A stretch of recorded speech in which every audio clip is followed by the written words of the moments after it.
I love Persona. Each game in the series tackles a different theme, each of which many fans can deeply relate to. And although Persona 3 and Persona 4 also resonated with me, they never hit that same note for me that Persona 5 hit. This game truly changed my life for the better, and I believe that it can do the same for you. When you first start playing Persona 5 Royal, it's easy to get overwhelmed. You've got school, you've got the secret of being a phantom thief, you need money, you need to read books, you need to study, and you definitely need to hang out with your friends. This game doesn't just give you a checklist, it gives you a finite calendar. Every single day is a precious resource, just like it is in real life.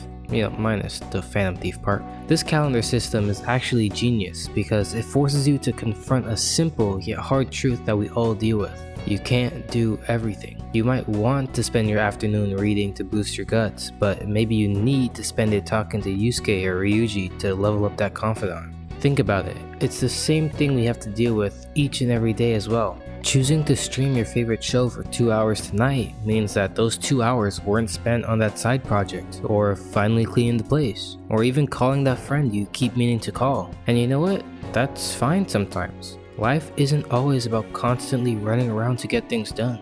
But remember, this is time that can never be brought back. The clock only keeps ticking further on, and anything that you've done in the past is set in stone forever. Unlike a game, you can't just reload a past save file and do it again. You're stuck with the choices that you make. This is true in Persona 5 as well.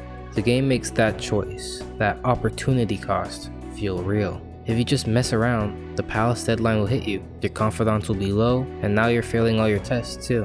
What Persona 5 rewards is learning to stop reacting and start planning. Instead of doing random tasks in the afternoon and evening, you'll start looking for the best possible tasks that will help you get to where you want to be. For example, if you see it's raining, you'll study in the evening to boost your knowledge even more, so that eventually you can talk to Makoto, aka Best Girl, and make her your girlfriend. Was that oddly specific? Yes. But did it work? Also yes. That strategic mindset is the core life lesson here. The game essentially transforms your time into a valuable asset that you have to invest wisely. The rush you get from seeing your knowledge stat max out or a key relationship ranked up is the exact genuine feeling of accomplishment that you get from crushing a real world goal. Ultimately, Persona 5 Royal gives you a practical framework for intentional living. Once you get this foundation set and figure out how to best budget your days, it opens doors to tackling the other major parts of the game in a much easier way. Speaking of other major parts of the game, we also have Confidants, definitely a top contender for the most important aspect of Persona 5. In most RPGs, the side characters are just there for flavor, or maybe a quick side quest. Not here though. In Persona 5 Royal, these people, your friends, your teacher, your doctor, even the shady political figure, or the shadier journalist, they are your power structure. They're your lifeline, and the game doesn't just suggest that you talk to them, it makes it a non-negotiable part of becoming stronger. Look at the mechanics of it. Maxing out these bonds isn't just about unlocking a nice cutscene, they literally give you game-breaking abilities. Ryuji's rank up gives you the ability to instantly sweep any battle if you're high enough level, and Hifumi's gives you tactical options in a fight. I mean, the game openly tells you, your social links are your ultimate power, and the most direct proof of this is the personas that you can fuse. The more you trust someone, the stronger the boost you get from making personas in that specific arcana. Your real-world social network is being translated into your mythical spiritual power. It's what really separates a lot of normal games from the Persona series. And this is where the game gets profoundly real and applicable to our lives. Persona 5 Royal teaches you that, in reality, you're never an island. You're only as strong, as resilient, and as capable as you are because of those supporting you. When you're faced in a seemingly impossible situation, you don't succeed by retreating to yourself.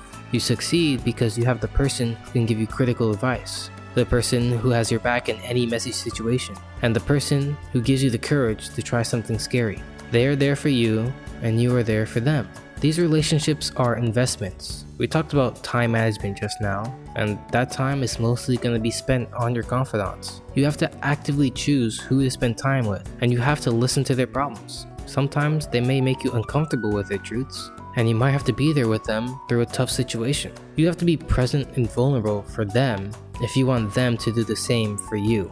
That's what a meaningful, real-life relationship requires. It takes time, emotional energy, and active nourishing. If you ignore people in Persona 5, those bonds will stagnate, just like they do in real life. You realize you don't just passively make friends, you have to work for them.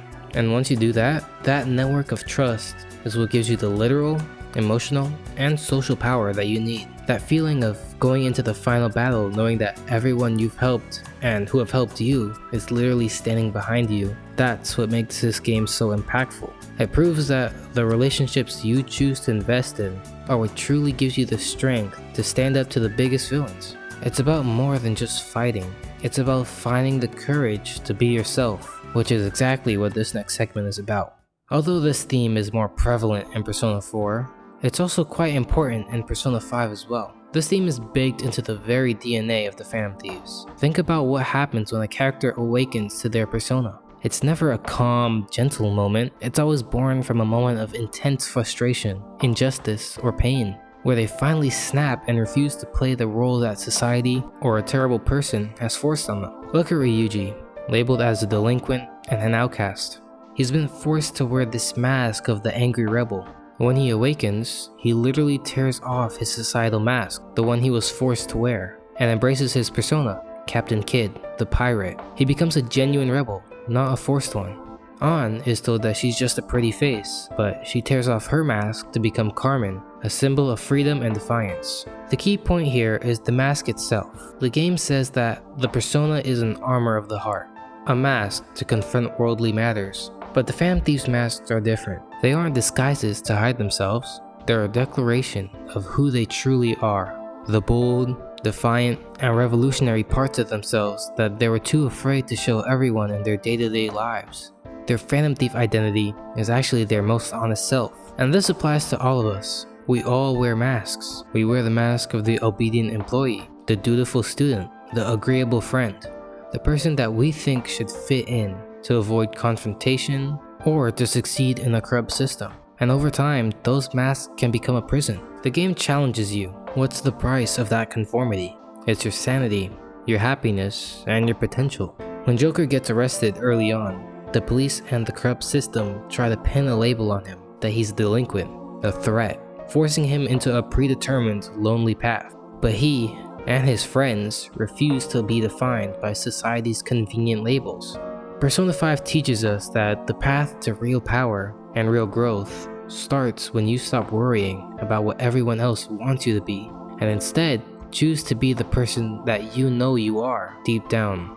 It's about having the will of rebellion, not just against a palace ruler, but against the self-doubt and societal pressure that tells you to be quiet, to conform, and to stay in your lane. What makes Persona 5 different from Royal, among many other things, was the addition of the third semester arc. Spoilers if you haven't played it yet, but in this last segment of Persona 5 Royal, the game really tries to get you to really question how to live life. That question still has discussions for both sides more than 5 years after it came out. What if you could make all the pain go away? Maruki's reality, the perfect, comfortable world, isn't just some generic evil plot. It's an act of genuine, loving compassion. He doesn't want money or power. He just wants to heal the world and permanently eradicate all suffering, regret, and trauma. He gives Ryuji his track career. He gives Haru her dad back. He gives everyone the easiest, happiest possible answer to their deepest problems. And for a minute, you have to admit, it's tempting. After everything you've been through, all the grinding, the stress, the social pressure, it feels good to see everyone that you care about finally be undeniably happy. I mean, look at this. Everyone here is smiling and genuinely looks at peace. And you want me to believe that this is the bad ending? That the reality where you lose so much is the one I'm supposed to choose?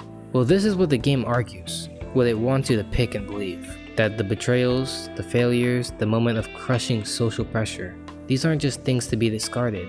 The pain isn't a glitch, it's a feature of growth. Think back to the first time a Phantom Thief awakened to their persona. It happened because they had been hurt and pushed to their limit, and they chose to fight back. The ability to choose that rebellion came from the suffering they had endured. If Maruki takes away that trauma, he takes away the catalyst for change.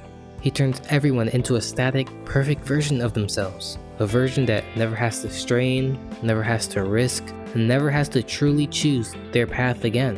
By accepting Maruki's reality, You're giving up the right to struggle. You're trading your freedom, the freedom to choose a difficult, painful path, for the easy, guaranteed comfort. In the real world, this is a lesson that really sticks with you. When you're faced with a tough decision, maybe you failed a test, or maybe a friendship ended badly, or maybe you were cheated out of a promotion, the temptation is always there to look for an easy fix, the way to avoid the emotional fallout. But Persona 5 Royal teaches you that those moments of failure and heartbreak are where your character is built. The resolve that you develop when you dust yourself off after a major setback, that's your ultimate persona. That's the true rebellion. Maruki's world is a lie because it steals your agency.